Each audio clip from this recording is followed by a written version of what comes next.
Welcome to Module 5. We will do an overview today of the creation of an advisory council and how to conduct a meeting for your comprehensive school counseling program. The School Counseling Advisory Council is a representative group of stakeholders invited by the school counselors to review and advise the school counseling program. School counselors sometimes wonder, what's the point of having an advisory council? Or they worry that an advisory council will end up telling the counselors what to do. The reality is, however, the advisory council can be a great asset to your comprehensive school counseling program. They will provide feedback on the annual student outcome goals developed and explained by the school counselor, review program results based on data presentations by the school counselors, make recommendations about the school counseling program, and serve as advocates for the program. The council typically meets twice a year, once in the fall and once in the spring. Once you have a well-established advisory council, you might meet for additional meetings as needed if, for an example, an unusual situation or special circumstance arises during the school year. For our purposes, we will plan 2 advisory council meetings for next school year. You will want an advisory council that is willing to contribute to the improvement of the school counseling program. Invite representatives who will provide constructive, helpful feedback and will be assets to your school counseling program.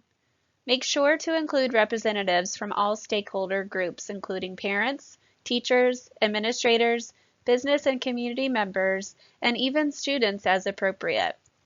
ASCA recommends a minimum of 8 members, including counselors, and no more than 20 members total. In this module, you will list people in each category that might be willing to serve on your advisory council.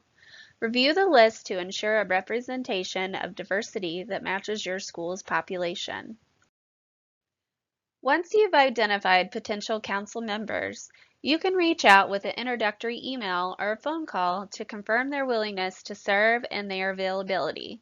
You can reach out to potential members now or at the start of next school year.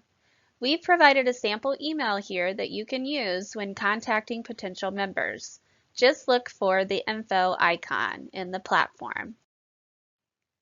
Each meeting should have an agenda distributed beforehand, maybe along with the meeting reminder, and minutes that are taken during the meeting. The agenda for fall should include welcome, overview of advisory council and comprehensive school counseling, data, annual student outcome goals, action plans, and time for feedback and discussion. If your school counseling program has never had an advisory council before, you will want to include in your first meeting a brief orientation for your council members. This can include explaining what a comprehensive school counseling program is, your program's vision and mission, and how the advisory council supports a comprehensive program. After welcoming your council members and going over the purpose of the council, you'll share the student outcome data you reviewed to come up with your student outcome goals for the year. This can be the school data summary report you completed previously. You'll then share the counseling program's student outcome goals and action plans for the school year that you've already completed. Finally, you will ask the council for feedback. It's often helpful to come prepared with a few questions to prompt conversation. For example, you might ask for feedback on what the council members view as the overall needs of your school or discussion of the goals you've set.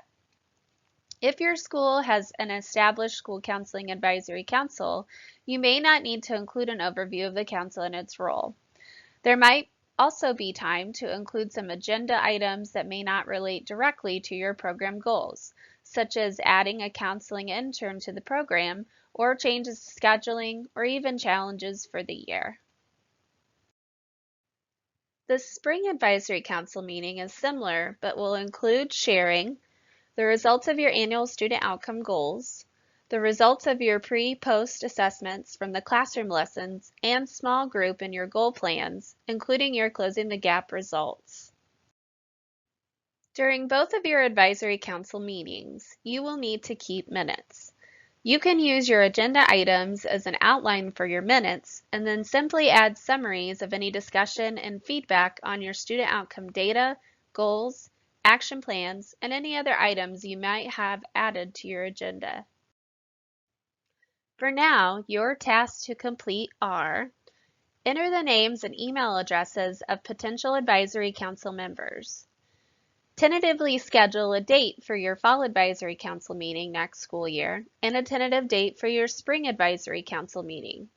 These will be added to your annual calendar and can be changed as needed.